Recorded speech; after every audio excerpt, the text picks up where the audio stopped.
Hey, True Believers, Englentine here. So you know I've been a huge fan of Aquaman. Dan Abnett's run has just been incredible.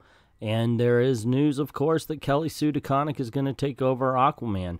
Now, you could say, hey, wait a second, you have no idea. She's pretty good on name your title that you like that she does.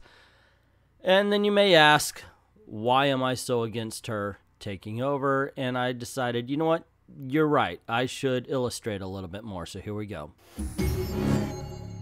Sue Deconnick introduced us to a totally different version of Carol Danvers in Captain Marvel and made the Carol Corps happen.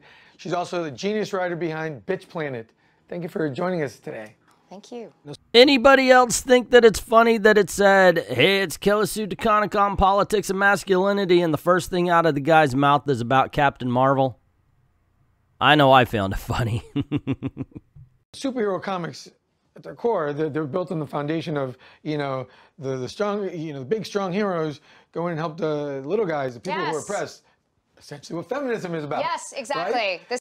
Okay, look, I'm not going to get involved in all the what this wave of feminism does versus the last waves of feminism. That's not even the point of the article. However, I do really want to point out what she's going to say next because it goes way overboard. Because all of a sudden, protecting the weak is politics to her. This is always when people are like, would you please get your politics out of my comic books? I'm like, what comic books are you reading? Where is the apolitical comic book that you're reading? Like, I want to go back to the comic books we were reading in my youth. The 70s, when they were incredibly political and not even... Okay, so instead of talking about the point, she goes straight to, and this is when people talk about the politics. No. That nobody's talking about politics when you're talking about heroes doing heroic things. Nobody calls heroic things politics. That's not what we're talking about. And this is the biggest problem that we have because the people who run the media, as far as comics and comic books are concerned, turn this right around. They don't even pay attention to what the real issues are and argue this freaking straw man.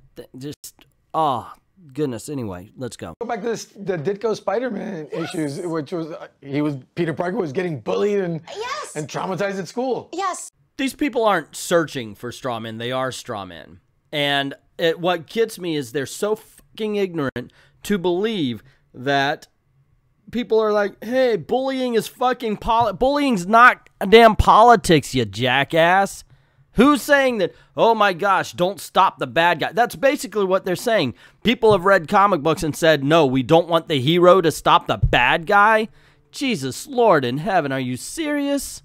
I'm sorry to break this to you, but Captain America is a social justice warrior. I know you mean that as an insult, but there's just no, like, that is the definition of what he is, No, he literally isn't, because race does not matter to Captain America. He will rescue anyone. Hell, he'll even rescue the villain. But the social justice warriors look at somebody as a fucking demographic, and that's not what Captain America does. Captain America is literally not a social justice warrior.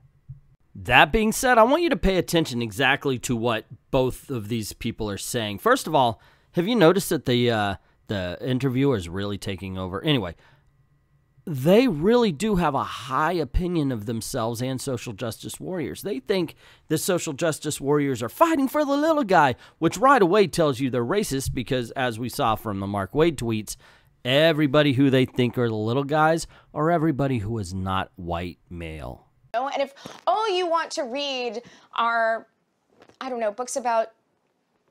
I literally can't even think of what would be... You're right. If Cap had a Twitter account, he'd be an SJW for sure. Yes, I mean... I think that he would tell everybody to behave themselves, and after 3 days of the hell that is Twitter, he'd quit.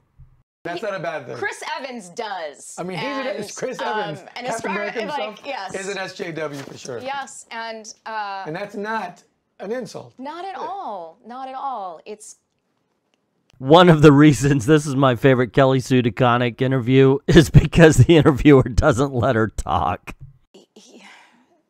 May I curse? Yes, you can curse. Yes, he gives a like he cares about people who don't happen to be wealthy actors. He cares about people who weren't born with the privilege that he was born with. Chris Evans is a self-made man. Does she believe that Chris Evans is Captain America? Is that why she shifted the goalposts yet again? And that is what Captain America does. Captain America stands up for what I think we wish this country was. You know, I think the ideals that we have always stood for, but not always acted on. Right. And yes, I completely agree. Captain America does stand for that. Captain America does stand for those ideals that we wish America would be. Kelly Sue Deconnick, I don't think understands that. It's the spirit of individualism that really drives America. The fact that we can govern ourselves. Now, she sees that, or I would assume she sees that as every man for himself. I've been told people see it that way. It's not. You can help yourself, and by helping yourself, you can help others. The problem with people like Kelly, seemingly, and her, are really that they just don't understand what the American values are. I also don't think they really pay attention. They pay attention to whatever problem they see, and then they elevate it. Like, oh my gosh, Jennifer Lawrence isn't making as much money as that guy who's been selling more tickets. Therefore, America's the worst country for women to live in ever. They ignore, of course, the way that women are being treated in other countries, and if you say anything about it, you're a racist. Also, they tend to ignore the fact that the American people at a moment's notice will send money to any country to help people they will never meet because they may have gotten hit by hunger or tidal wave, big storm, nuclear meltdown. We really do step up more than any other nation in the world. And yet, here we go.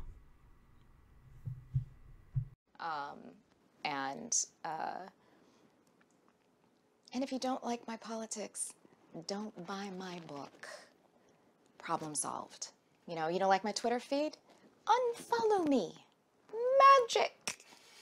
I agree with half of what she says here. I don't follow Kelly Sue Deconnick. I don't want to. I have a feeling that it would be unpleasant for me. I would get nothing out of it. Maybe a couple of videos to complain about, but there's nothing that woman's going to say that I want to hear that I can't make a video out of, tell you the truth.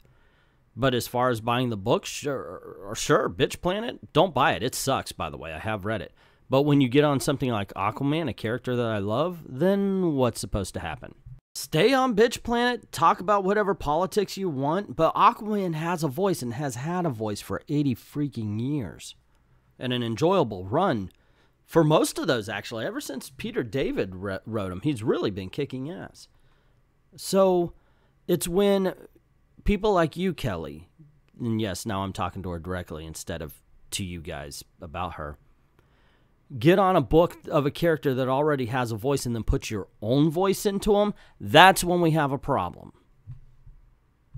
When some of the more reactionary comic book fans, what my academic friends like to call the normative comic book reader, which is, by the way, like, such a myth. At least she's honest enough to say that her intellectual friends calls normal comic book fans reactionary. And I can't believe how close she is to getting it.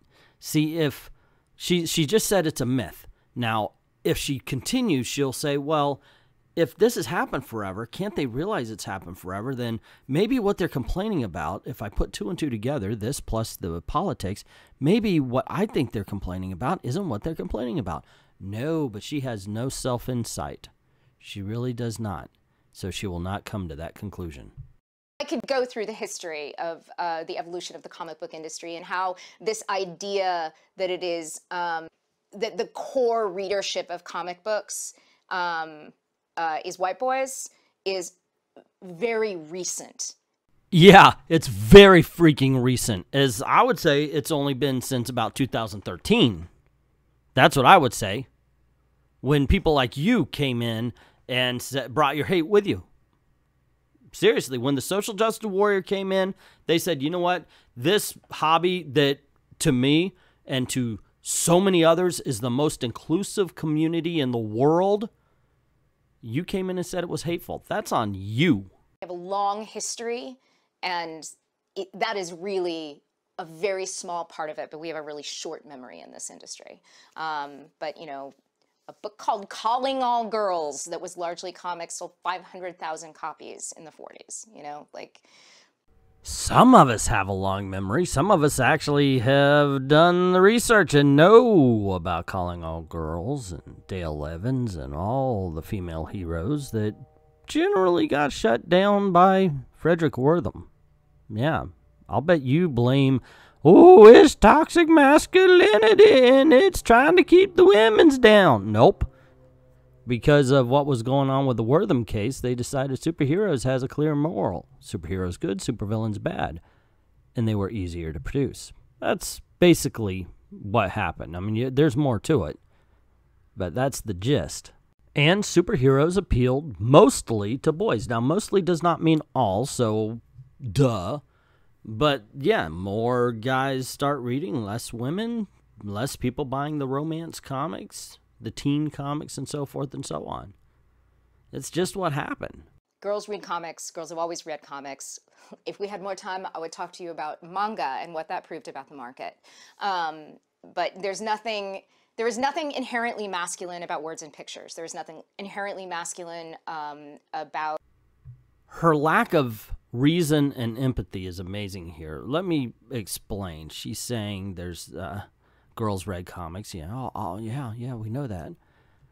And she starts saying there's nothing inherently masculine in this and that, and she's right. She's absolutely right. So if she had any empathy, she would go, well, maybe the people who don't agree with me aren't talking about the same things that I think they're talking about. But unfortunately, no. Once again, no empathy, no sympathy. Science fiction or pulp.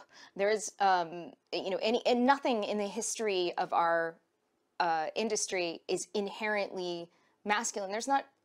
She is so close to the truth right now. You just kind of want to lead her over the line that you know she's not going to cross.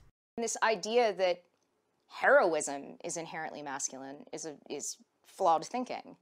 But I think my point being that some of the men with short memories who are so threatened by myself and my female colleagues and some of the books that we make that bring different perspectives, who feel that we are taking something away from them. No one's threatened by you, Kelly. We just, as I said, you need to find Aquaman's voice when you come onto this. Don't put your own voice into Aquaman. That's where people have a problem. They don't have a problem with women. They have a problem with you. They have a problem with what you do. You do wrong. Period. Not women. You. Feel better? I have no interest in taking your books. I'm going to make the books that I want to make, and if you don't want to read them, don't read them. I understand this is an old video. I never talked about it before, and it really is Kelly Sue in a nutshell and what she thinks about heroism and such, and what she thinks about basically anybody who disagrees with her or doesn't like her books. So, her coming on to Aquaman, I'm not looking forward to it. I really am not. Aquaman's a title I've been pushing since Rebirth began, and the people who've tried it have told me that they've liked it. So I'm very happy to hear that. Anyway, what do you think? Let me know in the comment section below. Also, if you like this video, you want to see more, don't forget to click like, share, subscribe, and hit that notification bell. Sometimes YouTube does their jobs and actually notifies everybody. I do have another channel about theme parks and such, so it's called Mad About the Mouse. Links in the description below. And speaking of links in the description below, we're also trying to make a living doing this. So if you don't mind helping out the channel, go on over to Patreon, drop $1 in the till. Thank everybody who's already done that, and to everyone, all of the true believers, thank you very, very much for watching.